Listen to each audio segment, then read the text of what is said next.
Hello and welcome to the Unique CPA with your host, Randy Crabtree. We're committed to creating a thriving community of accounting professionals who are physically and mentally healthy, fulfilled, and energized by their work. Our ultimate goal is to elevate the reputation of the accounting profession and vastly improve the lives of those in it. The Unique CPA is brought to you by Trimerit, the specialty tax professionals. Today, my guest is Nick Boscia.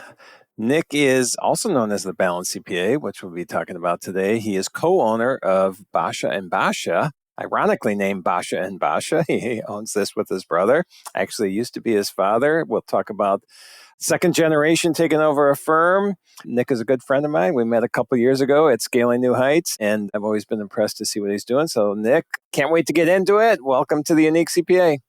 Thanks. I'm excited to be here. Thanks for the introduction. If you want me to get right into it, I could just kind of tell you a little bit about me. And Nope, it's my show. Okay. I'll do this. I figured you'd say something like that.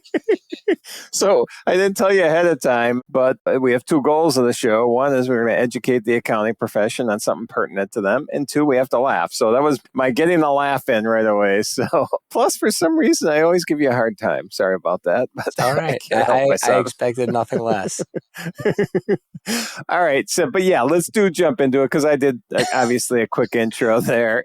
And so one of the things that, and you are wearing the Balanced CPA hoodie right now.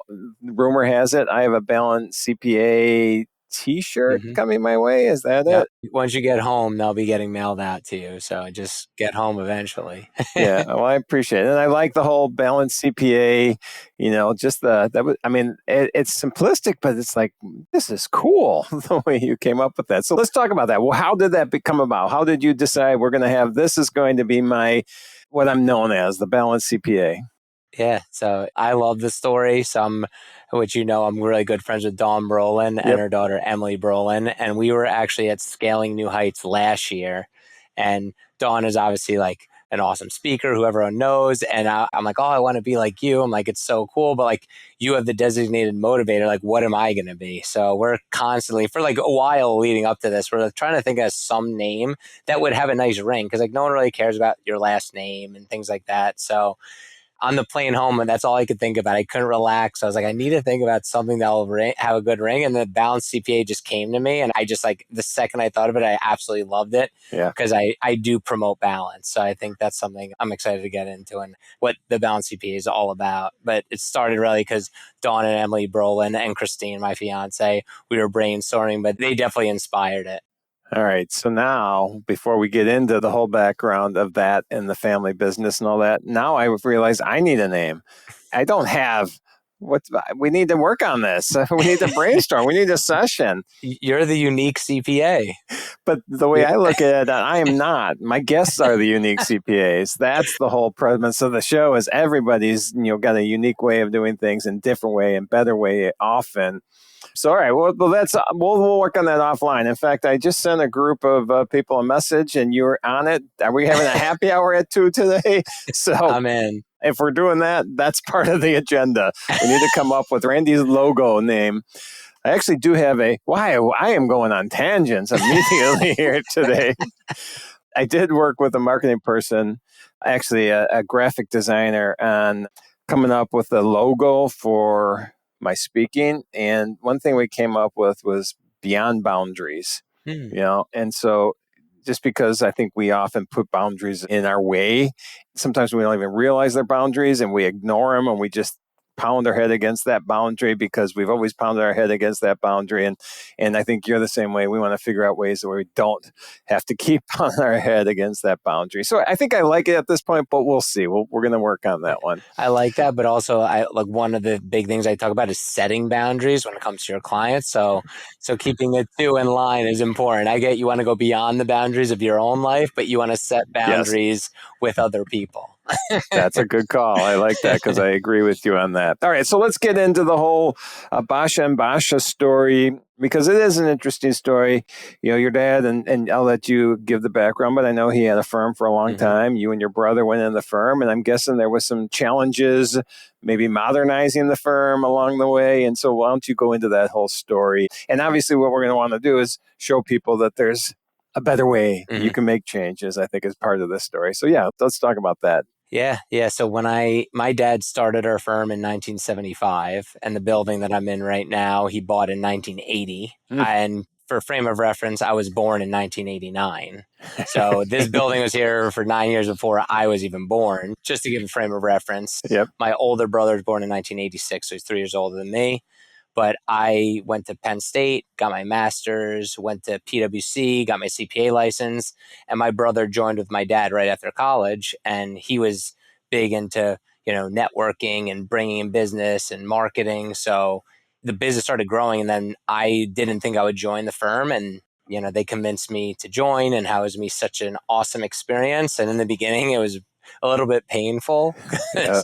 I went Yeah. from PwC to this small family firm that was literally just the three of us at the time. And we had really outdated processes, but I didn't really know any better at the time. Like I thought like, oh, my dad always, we had a great lifestyle growing up. Like we had money and things like that. So I'm like, all right, he knows what he's doing. But then as the years went on, I'm like, why are we writing up bank statements manually and manually keying into the bookkeeping software? But like, I didn't think about those things because especially when it's your dad, you just think they know it all. I think that's Right. a common thing with, kids and their parents. They think their Oh parents yeah. know everything. And then when you have kids someday, you probably realize like you don't know anything and your kids look up to you like that. But so it was definitely, and then as I started meeting other accountants in the industry and kind of picking their brains and learning from others, I'm like, our systems are not where they should be. Like other people are doing things in a better way. It was definitely a slow progression because I had to learn everything. And then we grew the firm and we're constantly getting more clients, which was awesome. So every year Yeah. we're making more money, but now I'm more stressed. So like Right. we're just working more hours and getting more clients, raising fees like nominally, like not making a big difference. So we were just working a lot. And like my passion is travel. And that's one thing the Balance Oh yeah. Unique talks about is like finding the things that you love. Because sometimes when people hear about my travel, they get stressed out. Like I go on 10 vacations a year and everyone's like, I would never want to do that. And I'm not telling people to do that, but that's Right. what I love, Right. So, but at back then, like I was not taking any Not vacations. possible. Yeah, it was just not possible. So we started making things better just by like being smarter with our client choices and raising fees, but nothing like monumental until our dad retired in 2018. And then once he retired, I actually joined the ADP Accountant Advisory Board. And that was life changing because I met a lot of other accountants who were basically where I wanted to be. I'm like, oh my God, you guys are doing all these things that are with automation and technology. And I meet Dawn Brolin, she's talking about her tech stack. I'm like, what are these tools? So it's pretty crazy. That's 2018. And then we implemented like Smart Vault and we implemented like other technologies along the way. And that's what really made our business boom. So like from an educational standpoint, like that's our firm's success was backed by growing our team as well, which I didn't mention, but like we Hmm. started hiring employees. We had our first full-time employee in 2018 who wasn't family blood related. So that was a big thing. And now we have a team of 7, me, my brother, and 5 employees. So growing the team and implementing technology is really what changed everything at our firm. It's been an awesome journey. Nice. Let's talk about technology because this is one area where I think too often people ignore. I mean, obviously, your dad did for years, but there was a different era that he started in with the accounting. And when did he actually leave the firm? In 2018. 2018. Mm-hmm. Yeah, so I guess by 2018, that technology was pretty well out there Oh from yeah. that standpoint. But I think it's often overlooked because I think it's often what you said at the beginning. We just it's getting more clients. We're working so much. We don't have time to look at the technology. And so we're just going to ignore it at this point. And, maybe down the road we'll look at it. And I don't think people realize, take that little bit of time today and get this to the point where it's going to be an assistant to you, aiding you. So did you have a struggle with that, I guess, with your dad and your brother, or just internally when you started to make changes and get more technology involved in the practice? Yeah. So it was definitely tough with my dad. He was like, his line, I've been doing this for 40 years. Yep. We're not changing anything. So like, no matter how good my idea was, it was just like an absolute no. Like no technology. We're not paying for that software. So that was like, to me, that was like the only time I ever felt like I was like suffering in my firm. Like they say like suffering is like when you have no control over something. Yep. And I couldn't change anything. So then once he was out of the picture, now I had to influence my brother and explain to him why we had to make changes. And my brother is a lot easier going. My brother's a little bit more old school. Yep. He's like, oh yeah, things are working. But I'll be like, hey, why don't we try this? And he'd be like, okay. But I would have to do everything. I'd implement the tech. I would show the results.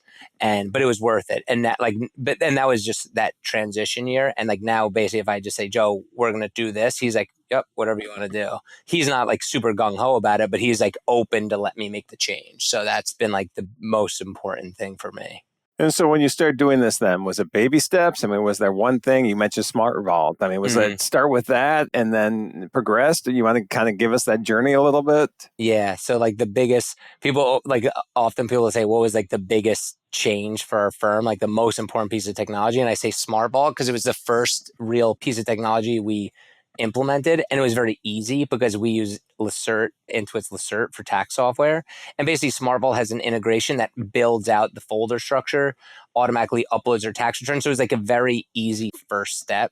It allowed us to basically double our client base over a short period of time because we would have such an issue onboarding new clients with having, at the time, I think 700 clients. Now we have like 1,800 clients.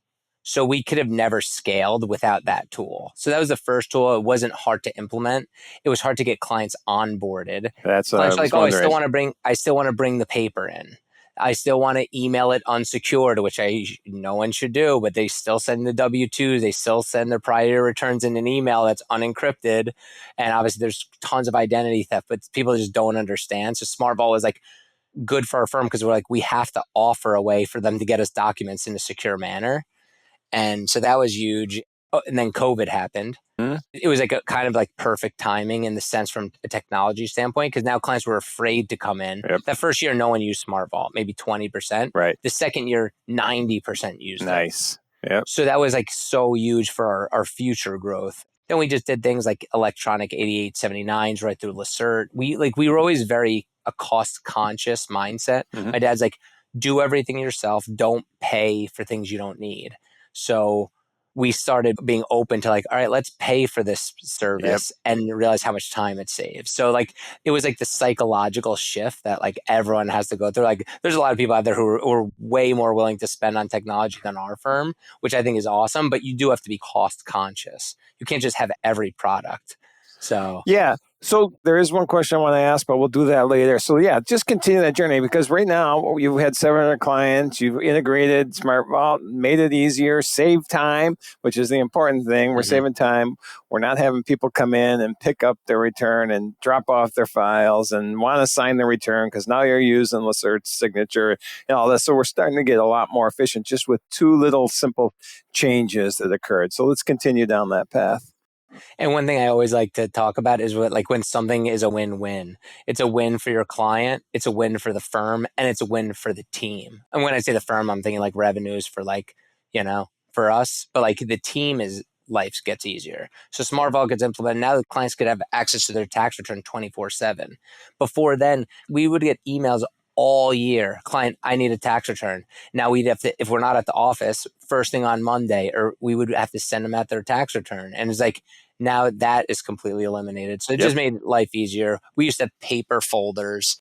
So now we would spend time just looking alphabetically to find the folder. And if someone put it in the wrong spot, now you're wasting 10 minutes looking for a folder. It's like, it's crazy. Like when I talk about it, I can't believe that really happened. You're actually talking about my firm that I sold in 2006. So yeah, go ahead. It's just crazy. So then if you fast forward, then we started doing things like we had an old model of like, if you're a client, like call with questions and like we would give advisory for free. Like if you were just a client doing your taxes here. And then as our client base grew, we would give phone calls off the hook. So I implemented Calendly. So just to book like electronic calendar tool. I absolutely love it. And first I had the free version and then I paid for the paid version. So now all of my appointments are paid. So now if someone wants to book time for an advisory call, they have to pay for the appointment. I know a lot of people are talking about how, don't do hourly billing and this and that, but we used to do it for free. Right. So it's still a step up. It's like everyone's going through their journey and everyone's at a different point in the journey. And that's just where I am now, that people are paying for the appointment, but it bought me back so much time. And now when clients book the appointment and pay for it, I know they're valuing what I offer them. Where before, clients would just call and expect you to answer on a dime. So like I also don't answer the phone without an appointment. So if someone calls, it goes to voicemail, they have to email me. So like then it became more like procedural of how to operate the firm. Because with a lot of clients, if you don't set the standard of this is how we want our clients to interact with us, they just do what is best for them. So, which is not a scalable model, which I've learned later than I wanted to. I'm definitely hammering down on our processes this year more. So then another amazing tool that we implemented last year. So I jumped ahead. We did a lot, but mostly procedural. But then last year we implemented Anchor as our billing software. The product is awesome. It's very easy to use, but it also we changed our processes that we build up front for the first time in not this tax season, last tax season. We sent out the invoices in January 15th for the first time and build up front for 45 years. We always billed when we were complete. And this, of all the changes, is my favorite change because the most frustrating thing for me is I'm painting a picture. It's April 1st, and I've been cranking for months, doing tax returns, sending people their stuff. And then you send that one return, and the client goes, why'd my fee go up $50? I'm like, I'm explaining, oh, well, this is new or that, or we're raising our fees. Like, I didn't really want to have those conversations in April when I'm burnt out, I'm tired. And it was super frustrating. And I try to always take responsibility for everything that's happening. It's like, that was my fault. I'm billing at the end. So naturally the clients, that's when they're going to ask the question. So we changed it to January 15th. And that was like the best thing ever. I'm like, now people are paying in advance. I think like 50% of our clients, because most of our clients have been here for longer than I've been alive. So, well, maybe not at this point, but some actually, maybe 40 years. I'm 35. So it's pretty crazy, but they're even getting on board with the system. So maybe 50% of our clients paid right away when we sent it. They're like, oh yeah, we're definitely working with you. So it's almost like it makes you feel good. It's like these clients value us and they trust us and they want to work with us. Certain clients are like, oh, I'm going to pay when I come in, and that was fine. But now this year, even better, we billed in November because I still had to answer all those questions about bills. Did things change? So now we send out the invoices November 15th. So now I got to take all of that administrative time out of tax season. Nice. And it's been unbelievable. So like that's been just such a huge change. And like Anchor just is like, it's so easy to use. And once the clients have the agreement signed, if someone has something new, I could go into the agreement, send a one-off bill. The client has a new rent. Because this is always the reason why accountants don't want to bill up front. They're like, what if something changes? And last year was the first year that we did the bill up front. And every client who had something new, you had a new business, you had a new Schedule C, rental, whatever. I never had one client complain about the increased fee. I feel like clients are understanding. If something major is new, I would say, hey, that's, I don't know, an extra $300. Like, oh yeah, sure. Send the invoice, one click send, one click approve, done.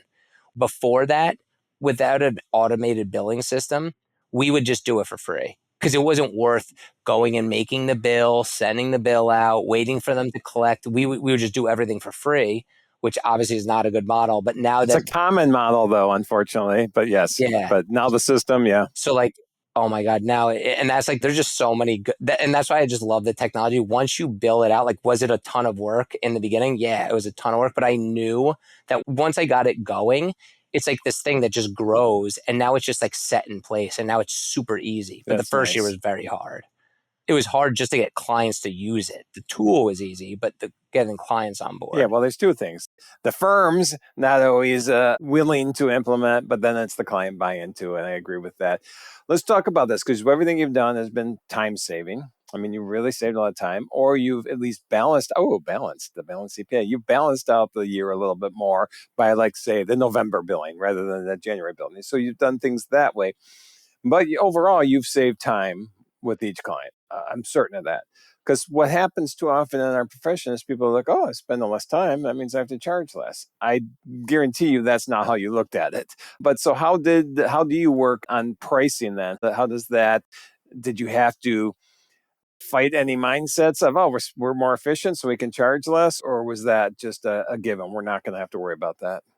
No, yeah, we definitely never thought that we have to reduce our pricing, right? Because like now we're paying for the technology, whatever fees exactly. And like I'm thinking our firm versus a firm who's not making the changes, like they have to spend more time, but that's also their choice. They're still giving the same assuming we're doing the same quality Yep. work. They're giving the same product that we're giving, but just because we're doing it more efficiently doesn't mean I should be discounted. I'm still Correct. getting what you need. Right. And then if anything, it allowed us to start going to like accounting conferences, like when I come to Bridging the Gap and I talk to other people and I'm telling them my pricing, they're like, you're too cheap. So like networking has been a huge thing on us getting our prices up. The 1 year before Anchor, we upped their prices like a lot and we had a huge revenue increase. But then the next year we stayed the same because clients left. But it was a necessary evil because now our team we had a better tax season with less clients making the same. Yep. So we did do that big chunk increase.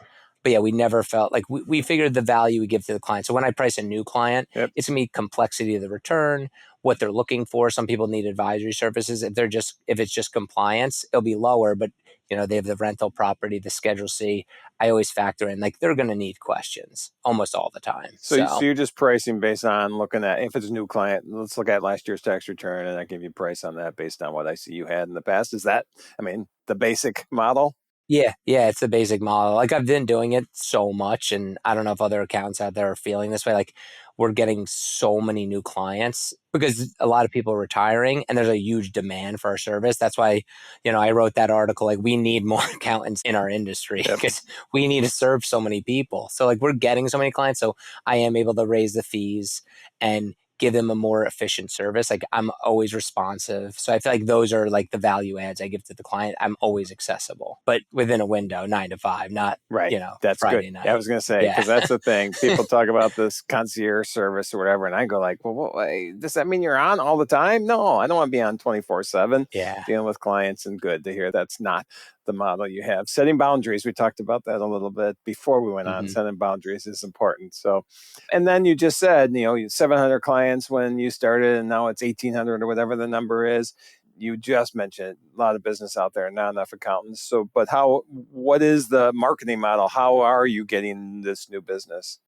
So a lot are from just referrals, word of mouth, because our clients have a really good experience. We'll send them an email after we finish their taxes, be like, hey, leave us a review on Google. So we have like 600 plus 5-star reviews on Google. So every year we're getting people in just from Googling us. Like, you have 600 5-star reviews and the next account has 5.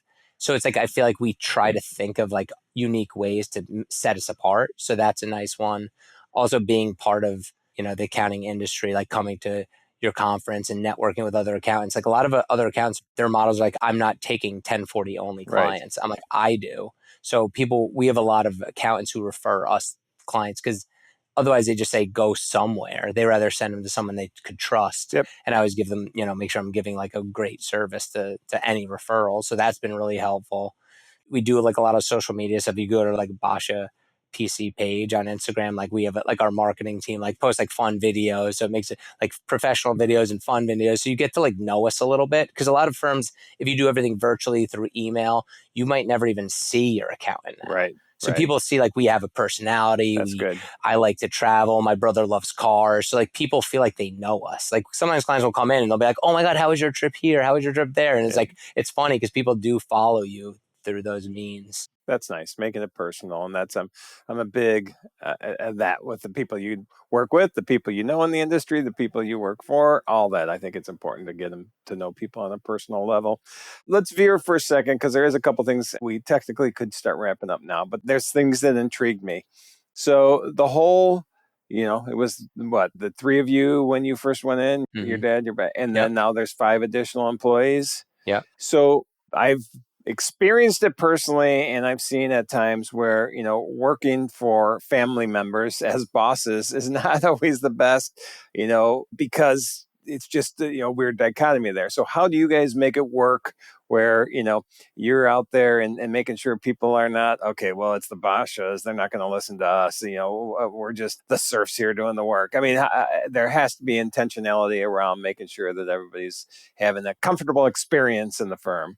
Yeah. So it's not like I figured this out right off the bat, because for a while we never had team meetings for like the first couple of years. Everyone just came to work and that was kind of it. And now we do like implementing team meetings took some time because we never had them. So we'd be like a monthly team meeting and sometimes we'd skip it. But now like we're at the point now every week on Tuesday at 10, we have a team meeting. Everyone goes over what they're working on, any issues they're having, things that are going good, things that are going bad. One thing that I actually love that I implemented was like, I tell the team, we have a list of we call it the 5 worst clients list. So I want the team to tell us the 5 worst clients they deal with. Obviously, there's not, like now it's getting less and less, but Right. a year or two ago, we had a lot of clients who were difficult to deal with for whatever various reasons. But sometimes letting the team know you're listening to them, like I want my team to have a good experience here. So it's like, hey, Nick, this client, every time they call, they're rude to me on the phone or whatnot. I'm like, I want them on the list because then we're firing that client. Mm-hmm. And when you do that, your team like knows like I have my team's back first. Yep. Because we can't get all the client work done without the team. So they come first and then the clients come second. I think that's it. Some people are like, oh, they should both be on here. But I think it's hard. You can't serve everyone if your team isn't happy. Nope. So I completely agree with you. I think that's one of the most important things. And so I just wanted to get that in there because I figured that would be your answer. But now, see, you just backed up the things I say all the time. So this is cool. Thank you for that. See, someone else believes what I believe. And then just because when you were talking about it, just the procedures you come in and communicating those to the whole team. So do you have the standard operating procedures written out? I mean, how do you make sure everybody's on board with the systems you have put in place? Yeah, so then that leads me into the last tool that we implemented like a year and a half ago, 2 years ago, maybe. Financial Sense is our workflow management. And before that, we didn't have a tool. We like did things on Excel and in our heads, which it works. It's like almost like if I was to talk to a new accountant starting his own firm, I would say have a workflow management tool. It'd be like, why? I do everything anyway. It's like just to document your procedures because it's a lot harder to document it 10 years in, and now we have to put all that. So building Financial Sense was the hardest implementation, but it was like it's so important to do because now you have to document all of your procedures, but that's how I know what's getting done and who has to work on what. Because as your team grows, how do you know who's working on what? And I went and worked in Florida for the first time and did remote work for 3 weeks back in November. And it was the first time I ever did that. And I was able to see what everyone was working on. I was like, this is awesome. But it's like, if you don't have a workflow management tool, it's like, you're just basically a slave to your job because you know what has to get done and your team doesn't. Right. I think that's important. All right. So the theme here, or the moral of the story is don't be afraid to make changes that make you more efficient, changes that really, like you said, is a win-win-win for everybody. And so these changes then have created the ability for you to have this more balanced life. So let's get into that a little. I mean, because some people will take, hey, I'm more efficient, so now I can work 80 hours a week and get more done and make more money. And in reality, what you've done is taken this to get more time. I assume this is the way you'd say it. So let's talk about that balance. What does the balanced CPA mean to you in that life? Yeah, so the balanced CPA is kind of what people would probably infer is having a balanced life. And I'm a CPA, obviously. But because people think accountants typically don't have good lives. They work too much and they don't enjoy and they're burnt out. And I want to kind of break that mold and that misconception. It's funny because like even my dad, like as you said, like we're becoming more efficient. So I could take 10 vacations a year, not in tax season, which is I'm okay with. But I take 10 vacations a year. When I talk to my dad, he's like, oh, you're lazy. He's like, I'm like, we're just so much more efficient. He's like, yeah, if you don't go on vacation, think how many more clients you could do.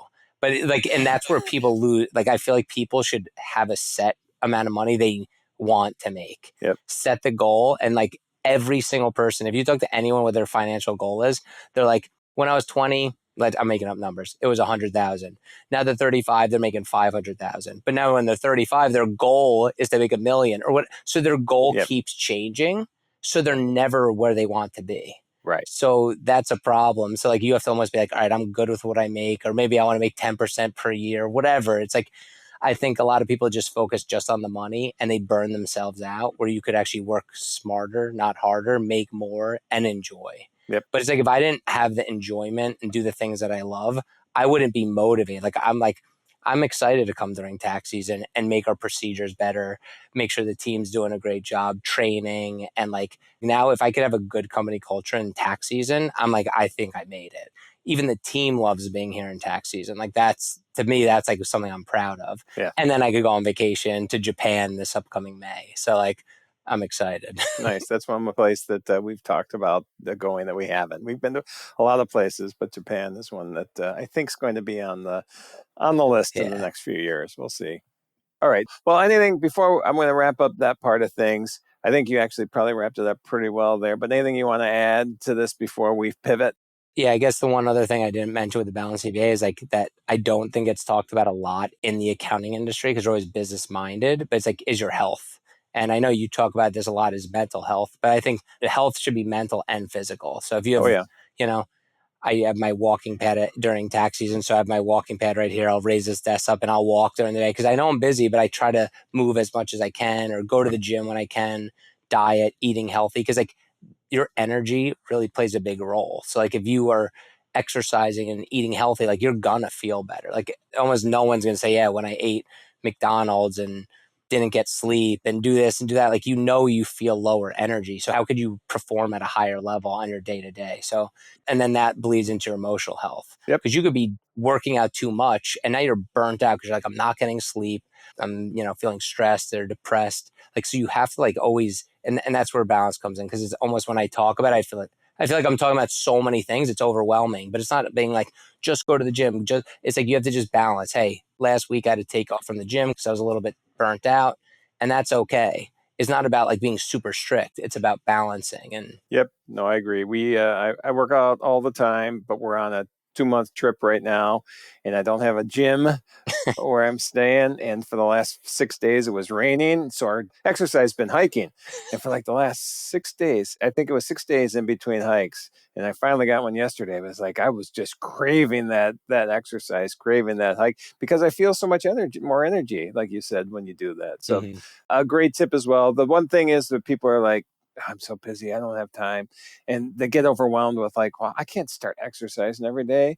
Well, just make teeny little baby step changes. Go for a 10-minute walk, twice a week. Go for then it builds up to 15 minutes twice a day. You said eating the fries or whatever, if you're doing that every day during tax season because you're ordering from, whatever delivery service, well, one day a week, instead of the burger and fries, make it a salad with grilled chicken on or something like that. And then just make little changes and you'll see a big difference over time. So great advice, Nick. I knew you would have great advice. So thanks for that. Thank you. And I know what at least one of your answers is going to be. So 2 final questions.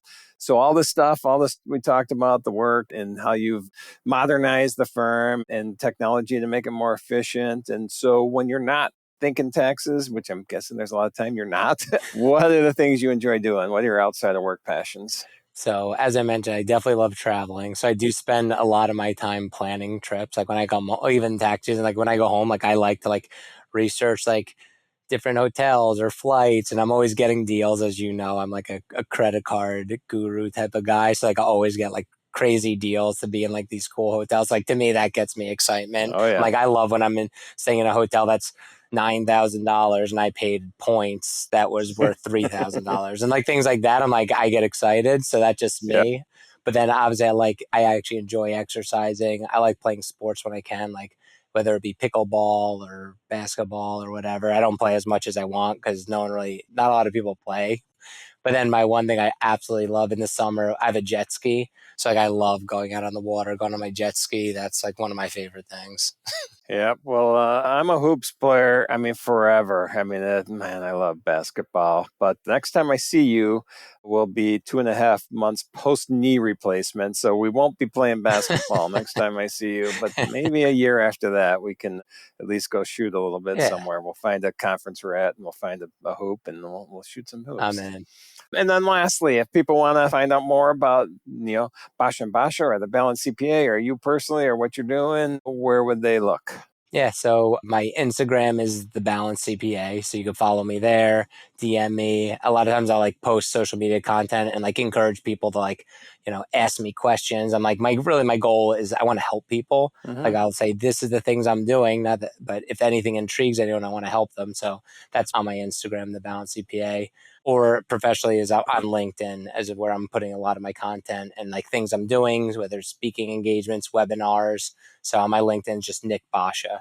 And then our business website's bosciapc.com. So, But if you find me anywhere, you could basically find me everywhere. Like once you find one of my channels, everything's there to find me. So, but I do encourage people to reach out because I love what I hear from someone like, oh, that really helped me, because that inspires me to do more. Like I always tell like Don Brolin and all the other people who inspired me how it made a difference, because then that's going to make them want to keep making a difference. So Yeah. hopefully I do the same for people. You mentioned Don. You didn't mention me. I'm a little hurt. Well, but you're that's right. okay. You're right. You're right here. I'm kidding. I appreciate it. I know you've been in a lot of my sessions in the past, and I always appreciate you being there. So thank you. And I think that's a wrap. It's been fun. I really appreciate you being here. The things you're doing, I think, are cool and amazing and something that everybody can learn from. So thank you, Nick. Thank you. Thank you for joining us today on the Unique CPA. You can find the show notes for today's episode and learn more about TriMerit at theuniquecpa.com. Remember to subscribe and leave a 5-star rating on your favorite podcasting app. And join us next time for more expertise and insights on the Unique CPA. ProfessionalProductions.net